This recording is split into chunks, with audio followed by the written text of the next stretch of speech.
Bames Nond, Bames Jond, names Jond having a strong collabondulance. We all saw this one coming. Congratulations, you beautiful Danish pack of bastards. Your expensive 3-game audition has finally paid off. See kids, playing the long game can work. For any confused watchers out there, IO Interactive has officially announced their upcoming game 007 First Light coming in 2026, confirming once and for all that this indeed is the studio that was next in line to take the helm of the good ship Liverpickler and try their luck at usurping such classics from the Bond IP as Nightfire, 007 Legends, Quantum of Solace, 007 Racing. I'm being a little unfair. GoldenEye is an actual honest-to-God legendary game, and I had a lot of fun with Nightfire when I was a kid. The truth is, there are a couple of great Bond games out there, but we're not here for that. What about the 3-game audition I alluded to? Well, as luck would have it, you actually get to play as Agent 007 in these too, so really nothing's changed at all. Oh, hang on. Oh, he's Agent 47, not Agent 007. Close enough. But you've seen these games. You've seen Agent 47 throw screwdrivers, axes, snowballs, and anything else under the sun. I just couldn't hire him. The question is it worth forking out the cash to live out your impromptu projectile pitching fantasies?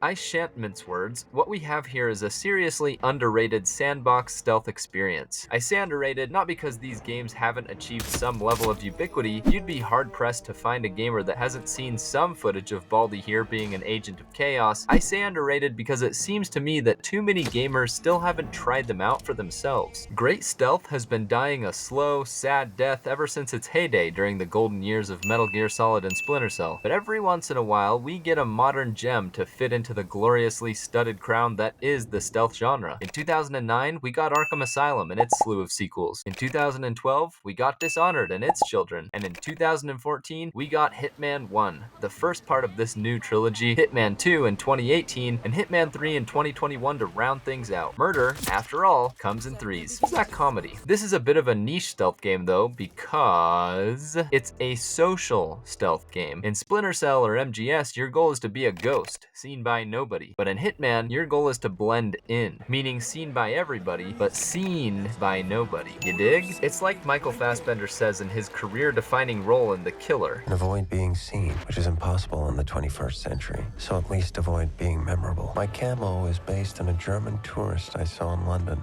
a while back. No one really wants to interact with a German tourist. You can totally make yourself look like that in Hitman, by the way, just need the right disguise. The loop goes a little something like this. You'll watch a briefing on the hit you're about to attempt. Sometimes they'll give you hints on the best way to infiltrate or get close to the target. Then you'll go through a mission prep screen, and then you drop in. You'll wander through these levels, collecting data, collecting tools, and cycling through disguises like a TikTok brain rot zoomer cycles through reels. Then you'll hatch a plan and execute. Literally and pun intended. How you kill the target is a very open proposition. You may wander around long enough to stumble onto some elaborate scripted trap, or you can come up with your own solution, and this is where the fun begins. I found myself most often bringing a sniper rifle briefcase, identifying a perfect spot from which to take the shot, making my way up to that vantage point, then taking the shot, because I'm a bit of a basic bitch and I thought that was cool. But there are so many ways to skin the cat with this one. You've got poisons, throwables, bombs, a garrote, environmental hazards, guns, obviously, and more. Once you get a feel for this game's mechanics, the sandbox will empower you to get creative, and then sky's the limit. Conducting the perfect kill and cheekily walking away from the scene as you trigger a fireworks display in the background is so satisfying, and the game is packed with stuff like this. It can also be quite the looker. These levels are massive and vibrantly detailed and extremely varied. You get snow-capped mountains, sandy beach resorts, cobblestone Amalfi streets, swanky villas, neon-soaked cities, and much, much more. Each level has a plethora of alleys, rooftops, hidden rooms, and other secrets to discover, and that was really smart because the intricacies of these maps allowed the devs to get huge mileage out of them without making making them feel stale. Once you've finished one of these missions, you can load back in using a different disguise or a different drop point with different equipment if you want to take a stab at the target from another angle. That pun was also intended, by the way. Or you can try out the many escalation contracts in each area, which are smaller challenges that ramp up in difficulty and constrictions as you complete them. Apropos of difficulty, we have arrived at the Backlog Gamer's patented difficulty rating. Hitman World of Assassination is by and large a Dick Plus experience, I'd say. You can make things hard on yourself if you want, and some missions are harder than others, but if you take the quote-unquote obvious path, you won't find yourself sweating through too much of this game. You're also able to save scum pretty easily, and honestly it's encouraged. It helps you iterate through the game, but it really helps to think of this more as a puzzle game. Spend enough time collecting enough data and preparing your moves carefully, these targets will go down smooth. Fail to prepare, and prepare to fail, or at least prepare to get into lots and lots of awkward shootouts and not feel very good about yourself afterwards. It is interesting to me how the game almost feels difficult by the near overwhelming vastness of its levels, but in the end, it's actually not that tough. If you purchase the full Monty Deluxe Edition, you'll also get access to the Sniper Assassin missions, and those are pretty fun arcadey experiences as well. It's worth noting actually that you really should wait for the full thing to go on sale, because if you don't, you'll miss out on some of the stellar DLC maps that were added later. And since IO Interactive decided to make purchasing these games as confusing as so many women's infatuation with Pete Davidson, the simple answer to the classic Sphinx riddle of which Hitman package should I buy on Steam is just wait for the sale and purchase the full deluxe edition. Although, if you wanted a relatively inexpensive extended demo, you could buy part 1 and play through that and then just wait for the full thing to be on sale if part 1 hooks you. You won't lose too much money that way, but I think you'll probably end up getting hooked and convince yourself to buy the rest of them in short order anyways, so my original recommendation stands. Because at the end of the day, if you're watching this gameplay and hearing the words coming out of my mouth, you know in your heart of hearts if this is something that sounds good to you. And if you think it sounds good, it is good. If you're a stealth game fan, or a sandbox game fan, or a fan of baldy bald guys who can throw anything with an unbelievable degree of force and accuracy, this game is an easy fast track. There's so much content in the trilogy as a whole, so much care packed into each individual level, and so much dynamic opportunity built into the sandbox that Hitman will keep you entertained well beyond the 60-hour mark. If you enjoyed the format of this video, remember to blah blah blah blah blah, you get it, but